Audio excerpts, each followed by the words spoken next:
यानंतर एक मोठी बातमी येते। दिल्ली पोलिसांनी अटक केलेल्या 9 जणांनी दादर रेल्वे स्थानकाची रेकी केली होती।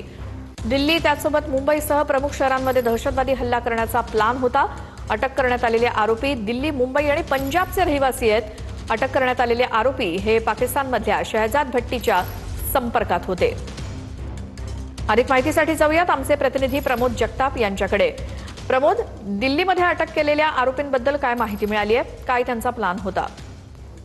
श्वेता, खरं तर दिल्ली पोलिसांच्या स्पेशल टीमने ही केलेली खूप मोठी आज सकाळची कारवाई आहे असं आपल्याला म्हणावं लागणार आहे। कारण या स्पेशल सेलनं 9 जणांना 3-4 राज्यांमधून अटक केलेली आहे। त्यामध्ये काही महाराष्ट्रातनं देखील अटक करण्यात आलेली आहे।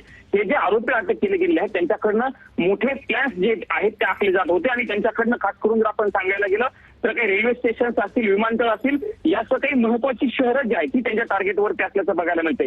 जी माहिती मिळते श्वेता, त्या माहितीनुसार या आरोपींना जी रेकी केलेली होती त्या रेकीमध्ये दादर रेल्वे स्थानकाची देखील रेकी केलेली होती आणि त्यांच्या टार्गेटवरती दिल्ली देखील होती अशा पद्धतीची माहिती खरं तर आता समोर आलेली आहे। जी माहिती मिळते श्वेता, त्या माहितीनुसार जो आरोपी पहिला अटक केलेला होता त्याला पुण्यातनं अटक केलेली होती आणि मग त्याच्याकडनं जी इन्फॉर्मेशन पुढे घेत गेल्याच्या नंतर पोलिसांना किंवा तपास यंत्रणांना जी माहिती मिळाली त्यानंतर अशी माहिती तपास यंत्रणांच्या लक्षात आली की आरोपी पाकिस्तानमध्ये बसलेल्या शहजाद भट्टीच्या संपर्कात होते। शहजाद भट्टी हा ISI जी पाकिस्तानची दहशतवादी संघटना आहे त्या संघटनेचा एक प्रमुख लीडर मानला जातो आणि त्याच्या संपर्कातनं मोठा कट करण्याचा प्रयत्न या सगळ्या आरोपींचा देशभरामध्ये होता। पण या सगळं होत असताना पोलिसांच्या स्पेशल सेल केलेली ही मोठी कारवाई आहे। त्यामुळे एक मोठा कट उधळून लावण्यामध्ये स्पेशल सेलला यश आलेला आहे असं प्रकारे म्हणता येणार आहे। प्रमोद, या सगळ्या माहितीसाठी धन्यवाद।